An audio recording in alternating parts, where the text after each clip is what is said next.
Hello mga guys, welcome to my YouTube channel Hermotech. Asa ngayon meron tayong i-repair na speaker ng component. Medyo nginat-ngat siya ng daga, pinasok siguro sa sa pinaka-baffles niya. So ang gagawin natin dito ay papalitan tong nasira niya. Yung voice coil niya, okay pa naman, good pa naman yung voice coil niya. So hindi na natin kailangang palitan. Yan, medyo old na ito. So pag pinalitan ko ito, magiging bago na. So bago natin gawin ay kailangan natin ng kung ano ang ihanda natin yung mga gagamitin natin. So kailangan natin ng epoxy. At itong matindi ang pangalan nito. Galing pa itong PBA, Timcon. Mga guys, kahit sa PBA lang pala, dito may Timcon din sa speaker. Tapos ang matindi pa ay ito. Mayroon siyang barangay cup. Ito ang mga kailangan natin mga guys. Joke lang, ang pangalan talaga nito ay cup. Ito con. Ngayon sa PBA Timcon. Ito kung sa barangay cup. Captain. Ganun lang mga guys, at umpisa na natin yung ating paggawa. So bago natin ito tanggalin, ito may isang pangalan pang matindi rito. Kailangan tanggalin natin yung pigtail wire. Kung sa baboy, buntot ng baboy. Grabe naman itong ba yan? Grabe man itong mga speaker na ito ba? Lahat ng pangalan nandito. So tatanggalin natin sa terminal. Hugutin natin to. Yan. Ayan na mga guys, natanggal ko na. So dalawa ito, tanggalin din natin guys. Pasensya na kayo, medyo maingay kasi malapit talaga kami sa karsada at itong mga sasakyan dito ay walang tambutso. Ano ba yan? Hindi sila naiingayan, kami naiingayan. So ituloy lang natin. So tatanggalin natin itong terminal nya. Sa pagkadikit kailangan matanggal muna ito. Ayan, yan na siya. Yan. So ang isa naman ay tatanggalin din natin. Yan. Yan siya. Yan mga guys, tumahimik na. Siguro nagsawa na rin sila sa kakadadaan. Yan. So ayan, hila-hilahin lang natin. Ayan. So ito namang isa. Ayan. Hila-hilahin lang natin para dumikit dito sa pinaka voice coil nya. So ayan. Tapos ang susunod nating gagawin ay ika-cutter na. So kailangan natin ng cutter knife. Dito mayroon ako. So ika-cutter na natin ito. Yan. Ganyan na. Para tayo naghihiwa ng baboy dahil meron siyang pigtail. Ibaboy na nga ito. Ayan mga guys, nagpapatawa lang ako pero nasa inyo na yan kung tatawa kayo o hindi. Ayan mga guys, so dito ikakat natin. Yan.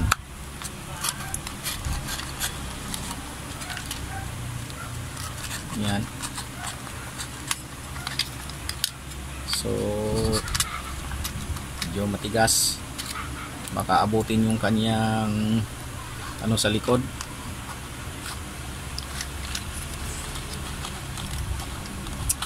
Yan.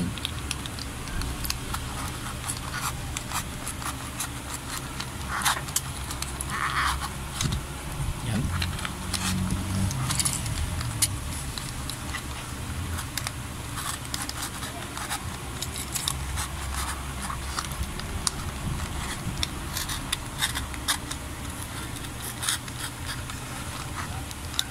Ayan, medyo malapit na. Ayan.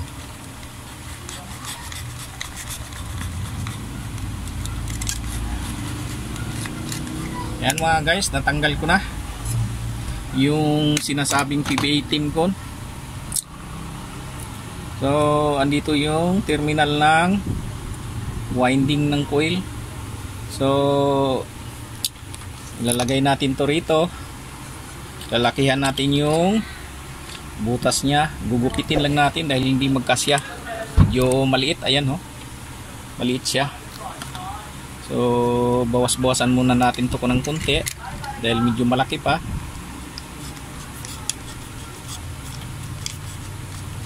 Ayan.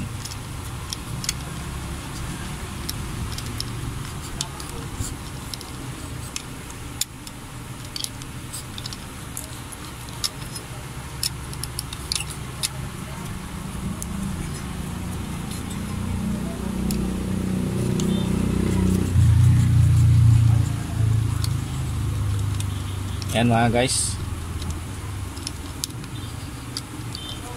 medyo malapit na. Yan, pwede na siguro yan. Kasi pag inalis natin to, magdidikit na naman tayo panibago. So ipapatong natin dito, tapos ididikit natin ng epoxy.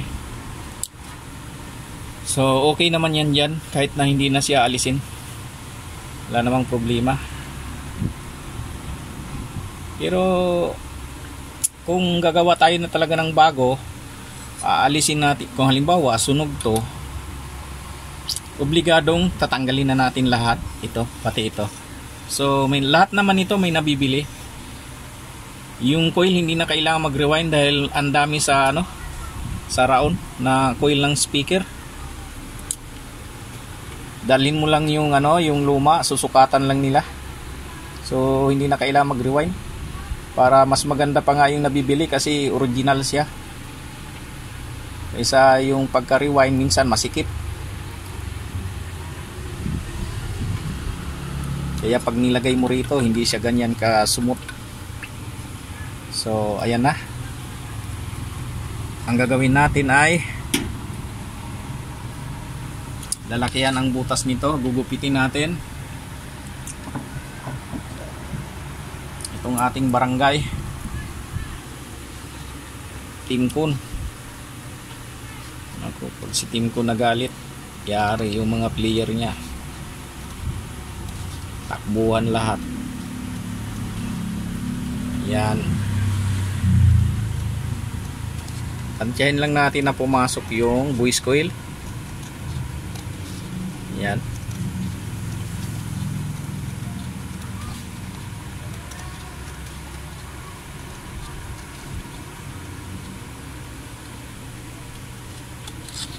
Yan. Susubukan natin kung papasok na. So kulang pa, dadagdagan pa natin.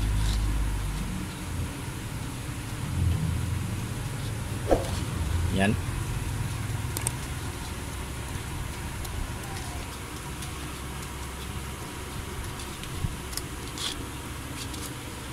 So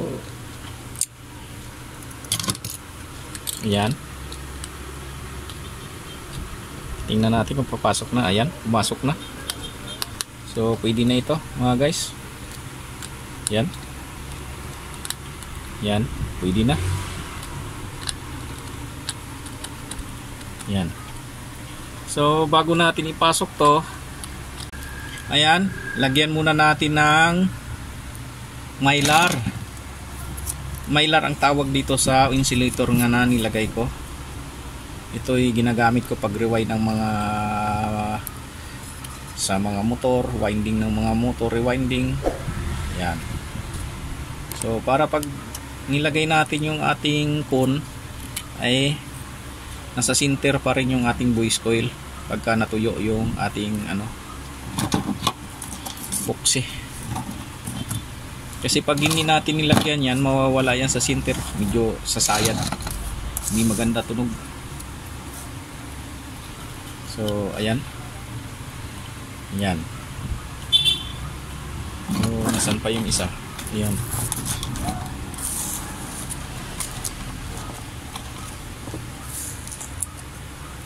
Ayan, lagyan natin uli dito sa kabila. Ayan. Ayan mga guys, meron na. So ang gagawin natin ay bubutasan muna natin itong ating Team Kun. Kun lang palang pangalan ito mga guys, baka magtaka kayo, Team Kun ang binabanggit ko, medyo nagjo-joke lang ako. So bubutasan na natin. Ayan.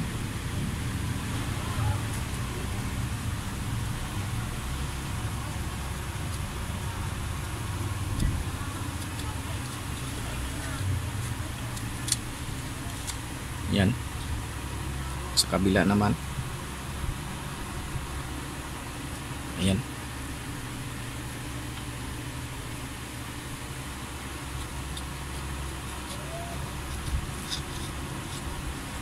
So ayan, may butas na siya. So ang gagawin natin bago natin isalpak to, ay lalagyan muna natin ng epoxy dito sa ikot para pag sinalpak natin, meron na siyang pandikit. Kasi pag dito mo nilagay sa itaas, maaaring hindi malagyan yung ilalim. So ang gagawin natin mamaya, pag nalagyan dito, lalagyan din natin sa ibabaw. So ayan mga guys, magtitimpla na ako ng ating Pioneer epoxy. Yan. So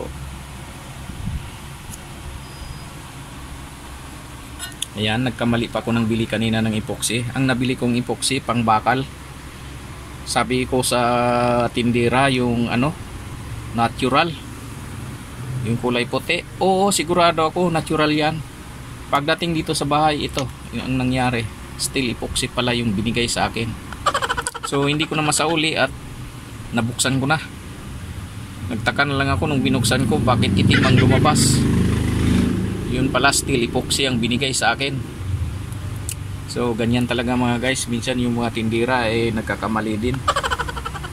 So ganun lang, hayaan mo na lang. So paghaluin na natin. Yan, medyo malapot. Kung natural sana to, okay lang. Mga guys, nilalagyan ko na ng epoxy paikot. Yan. So ayan, may epoxy na siya. Para pag salpak natin mamaya ng kun, ay may epoxy na siya sa likod. Ayan. Medyo bilisan na lang natin kasi medyo madaling matuyo. Ayan.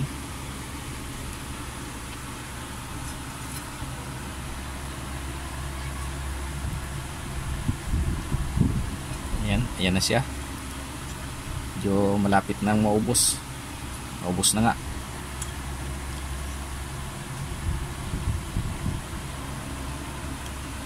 So ayan mga guys, so isalpak na natin yung ating kun. Nag-aantay na si Mr. Team Kun.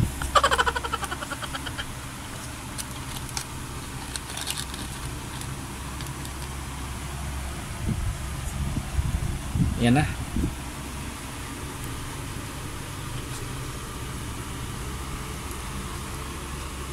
Ayan na, nakapasok na yung ating kun. So itulak-tulak ko lang para dumikit doon sa ilalim.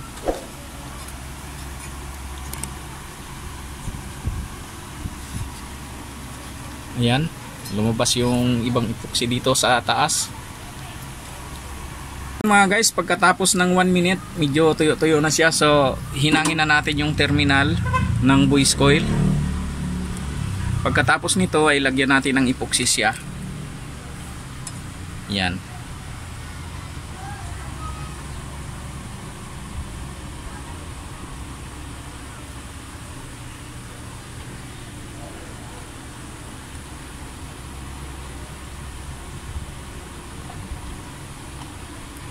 Ayan mga guys, medyo nahinang ko na. Yan. So alisin natin yung tingga na napunta sa labas.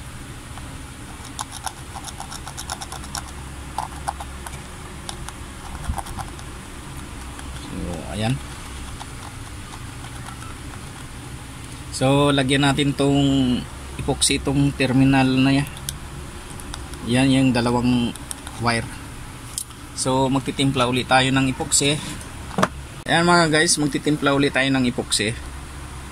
Ayan, kunti lang. Kunti na lang yan eh. So ayan. Dahil sa mali yung epoxy na ibigay sa akin eh, pero okay rin naman ito, tibay rin naman to. Pero mas maganda sana yung natural. So haluin natin. Yan. Ang ginagamit ko kasi lagi yung natural na epoxy. Medyo malambot siya kaya sumisiksik hanggang sa ilalim pagka nilagay. Ito hindi na, kaya nga nilagyan ko na kanina kaagad sa ilalim eh. Kasi nga medyo malapot ito, hindi na siya pupunta ron sa ilalim. Diyan lang siya sa taas. So kailangan nating diskartihan. Ayan. So ilalagay na natin dito sa terminal niya. Ayan.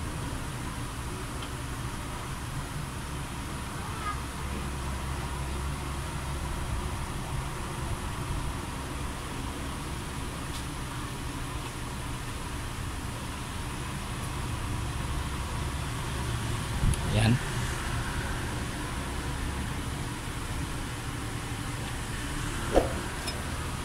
Kabila naman.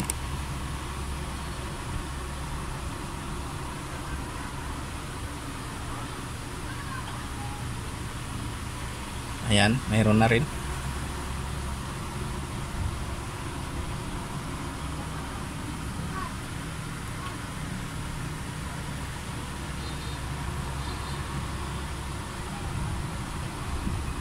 Ayan, lagyan natin sa gilid.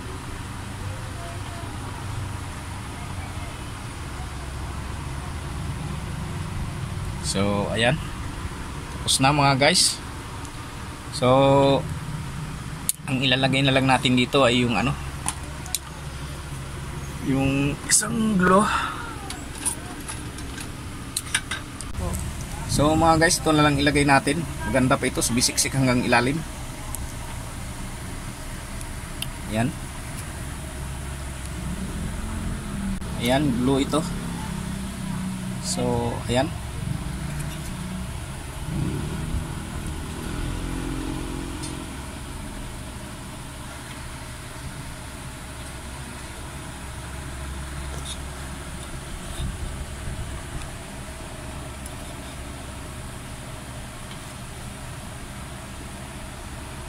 So ayan mga guys, antayin natin ng mga ano ulit.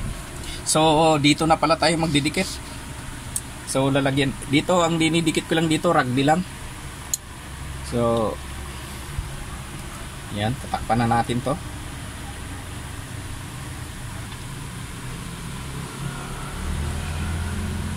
Ayan.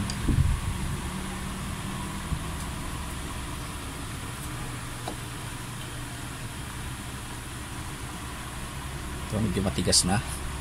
Kasi babawasan natin, baka umaabutin yung ano, cup natin, yung barangay cup. Baka umabot dito.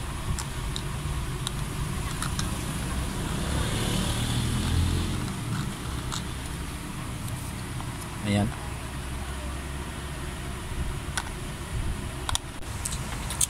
Ayan mga guys, so lagyan ko na ng rugby dito sa gilid. Rugby na lang pandikit natin dito. Ayan. Ayan. Ikot-ikutin lang natin. Ayan. So ayan mga guys, nalagyan ko na yan ng rugby. Antayin natin mga 5 minutes bago tanggalin itong mga nilagay kong mga screw para idikit na siya. So ayan mga guys, mag-aantay tayo.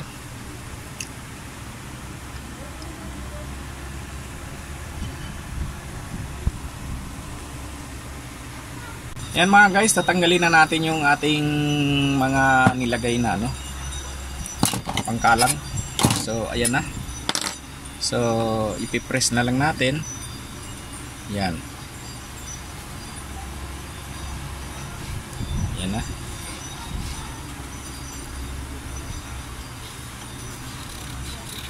Yan na, dumikit na siya. Yan.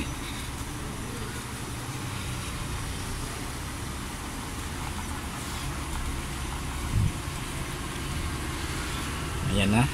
Medyo maganda na yung kapit niya. So, ang gagawin natin, dahil tuyo naman na, tatanggalin na natin itong insulator na nilagay ko.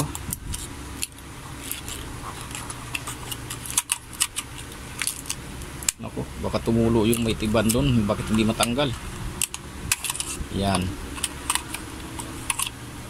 Yan.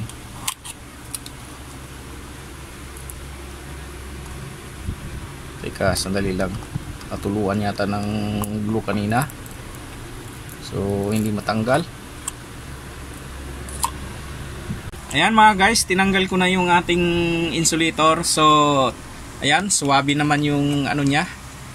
Yung wala namang sayad, okay naman. So nasa center siya. So ang gagawin natin ngayon na ilalagay na natin tong si barangay cap. Ilagay na natin dyan at ididikit. So maglalagay ako ng masking tape. Yan. Yan, ilagay natin dito para mahawakan natin siya.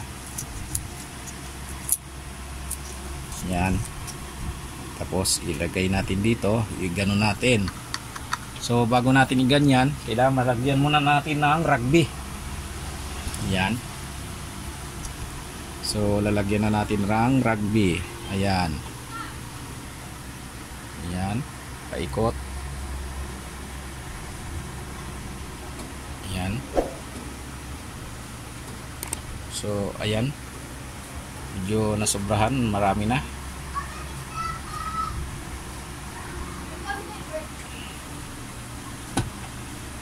So ayan mga guys, mayroon na siyang rugby. So pwede na natin ilagay ito.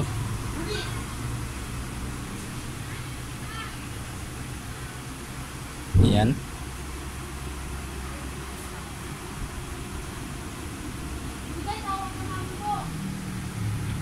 Ayan, inaayos ko lang yung rugby kasi sa gilid wala eh. So ayan mga guys, ilalagay na natin. So ilagay natin sa center. Yan. Ganyan lang, sabay tulak-tulak. Yan, ganyan lang. So pwede na nating alisin. Yan yung masking tape. So ayan na mga guys. So ititest na natin kung okay ba yung ating paggagawa. So gagamitan natin ng tester. Tapos titest natin, titingnan natin kung nagki-click. So andito na yung terminal niya. So yan. Ayan mga guys. Ayan, kung naririnig nyo, nagki-click na siya. Ayan.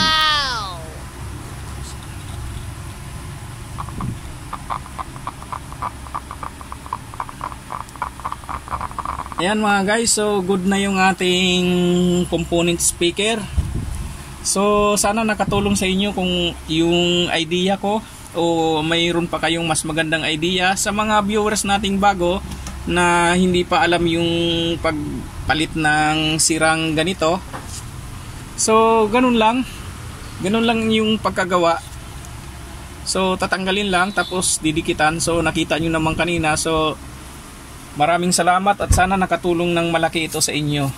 Baybayan nyo lang mga guys yung aking mga video, and please like, share and subscribe to my YouTube channel for more upcoming video. So maraming salamat sa inyong panonood.